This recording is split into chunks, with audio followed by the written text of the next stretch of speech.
Bonjour à tous et bienvenue sur Easily Bourse. J'espère que tu vas bien et que tes investissements se portent au mieux. Si tu cherches à investir dans le secteur de l'industrie, alors tu connais sûrement l'entreprise que je vais te présenter aujourd'hui. C'est Sébastien et je suis heureux de te retrouver pour cette vidéo sur le groupe français Legrand. Avant de commencer, n'hésite pas à t'abonner à la chaîne et à regarder en commentaire les liens vers les courtiers Scalable Capital et Boursorama que j'utilise et qui offrent en ce moment de belles primes ou une action gratuite pour toute inscription. Allez, sans plus attendre, passons à la présentation du groupe Legrand.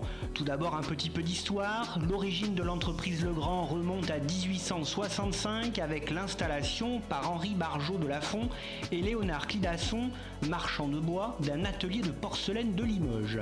L'usine est reprise en 1904 par Frédéric Legrand qui donne alors son nom à la société. En 1919, Legrand s'associe avec Jean Mondeau, artisan de Limoges, propriétaire d'une petite usine d'interrupteurs utilisant du buis et de la porcelaine. En 1944, l'affaire est reprise par Édouard de Coster et son beau-frère, Jean Verspiren, qui diversifient progressivement la fabrication dans le matériel électrique. En août 1949, après l'incendie de l'usine, Verspiren et de Coster prennent la décision d'abandonner la production de porcelaine de table et de se concentrer sur la seule production d'appareils électriques. Très rapidement, l'entreprise élargit sa gamme de produits avec des équipements de protection électrique tels que les coupes-circuits, les disjoncteurs, de cheminement de câbles tels que des goulottes, des moulures électriques et d'éclairage de sécurité. En 1966, Legrand ouvre sa première implantation hors de France, en Belgique. Legrand réalise sa première introduction en bourse en 1970 à la Bourse de Paris, puis fera partie du CAC 40 lors du lancement de ce dernier en 1988. En 1984, la première implantation aux États-Unis est réalisée avec le rachat de Pass & Seymour. En 1996, Legrand renforce sa présence dans les pays émergents, puis en 2003, la totalité des actions de Legrand est rachetée par Colbert Kravis Roberts & Co, alias KKR, et Wendel Investissement. Legrand est alors retiré de la bourse. En 2006, Legrand retourne en bourse avec 20% de son capital et fait l'acquisition par la même occasion de la division appareillage électrique de TCL Chine, le numéro 1 chinois, et de Shidin, leader chinois des portiers audio et vidéo. En 2008, le pacte d'actionnaires prend fin entre KKR et Wendel Investissement. Les rumeurs sur un éventuel rachat de Legrand par un concurrent Siemens, ABB ou General Electric se multiplient alors. En avril 2008, KKR et Wendel Investissement décident de reconduire leur pacte d'actionnaires jusqu'en 2012.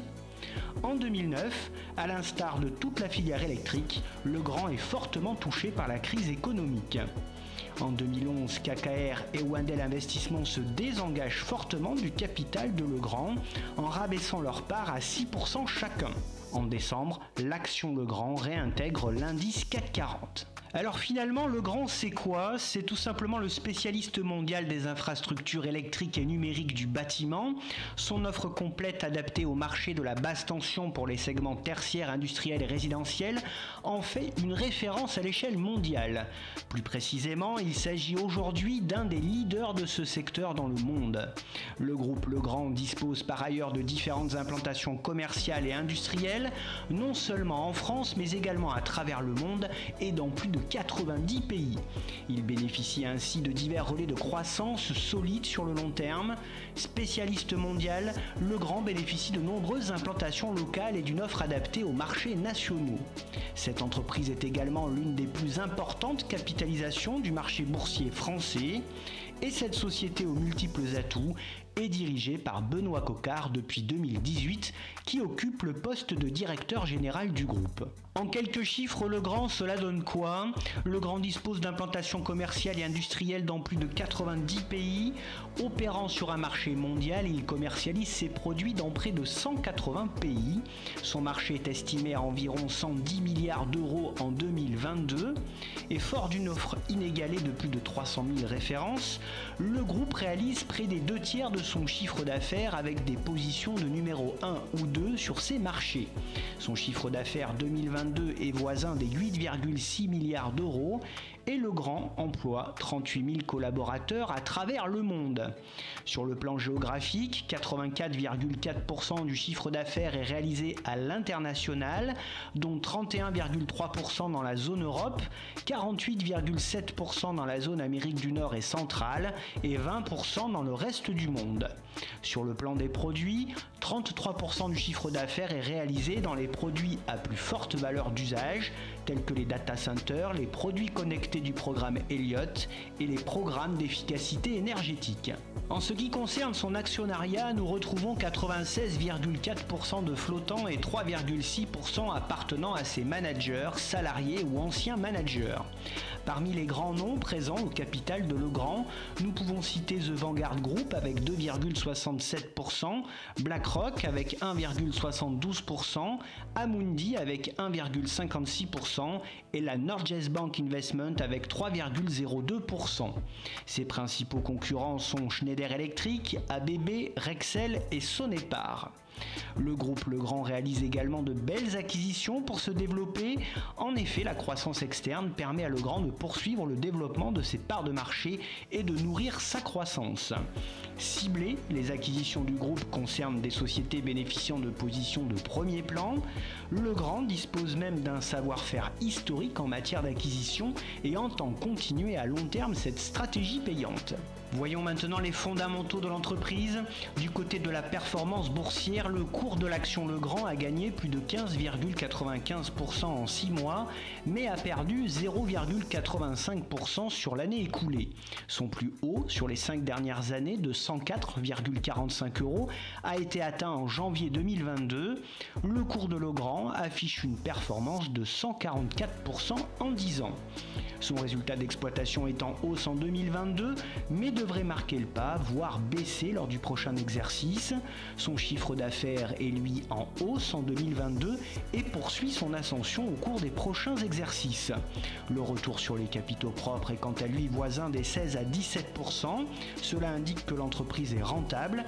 La rentabilité du groupe reste très bonne et se maintient autour des 16% depuis plusieurs années. Sa dette est élevée, mais en baisse. Elle demeure gérable par le groupe et devrait continuer à diminuer au cours des prochaines années. Le groupe a un free cash flow positif et important qui ne cesse d'augmenter d'année en année. Avec une marge nette voisine des 12 à 13% en 2022, Legrand réalise pour 1 € de chiffre d'affaires plus de 12 centimes de résultat net, ce qui est bien pour son secteur. Sa marge opérationnelle est voisine des 20% en 2022, ce qui est également excellent et devrait perdurer sur les prochains exercices attendus. Son PER est voisin des 20 à 21 et légèrement inférieur à la moyenne de son PER sur les 13 dernières années. Le groupe est correctement évalué à ce prix-là. Le groupe distribue son dividende avec un ratio de distribution voisin des 40% en 2022, ce qui est correct. Sa moyenne de redistribution ces dernières années se situait plutôt autour des 50%. Legrand distribue un dividende une fois par an depuis plus de 17 ans sans interruption. Pour l'année 2023, il devrait s'élever à 1,90 € et son rendement au cours actuel est de 2,3%. Avec un consensus autour des 87 €, les analystes sont assez positifs sur la conservation du titre. Et enfin, Legrand pratique également le rachat d'actions. En effet, entre le 31 mars 2023 et le 19 mai 2023, un vaste programme de rachat d'actions pour une valeur de 80 millions d'euros sera exécuté. Passons aux atouts et aux points faibles du groupe Legrand. Pour les points forts, tout d'abord rappelons que le groupe Legrand bénéficie d'un positionnement avantageux sur son secteur d'activité et à l'échelle mondiale. En effet, il parvient à se positionner en tant que leader dans le monde de l'équipement électrique basse tension à destination du secteur du bâtiment. Le groupe Legrand détient ainsi 6% des parts de marché de ce secteur, qui est considéré comme particulièrement fragmenté, ce qui est donc une prouesse.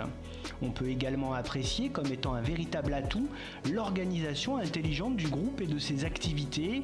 Le portefeuille de l'entreprise est en effet organisé en 4 grandes divisions, avec premièrement le contrôle et la commande, puis le management du câble, la distribution d'énergie et enfin le VDI d'Ataco. Ainsi, le groupe Legrand se protège de manière relativement efficace du risque d'exposition à un seul et même type de produit. Au-delà, le groupe bénéficie de macro-tendances sociétales et technologiques très solides qui viendront soutenir son développement dans la durée. Sa stratégie d'expansion à l'international est très bien pensée depuis très longtemps. L'entreprise Legrand réussit à maintenir ses marges en se basant sur une politique d'innovation renforcée. Ses nombreux investissements en recherche et développement et son large portefeuille de brevets lui permettent ainsi d'asseoir sa position dominante et de profiter d'un pouvoir indéniable quant à la fixation de ses prix de vente.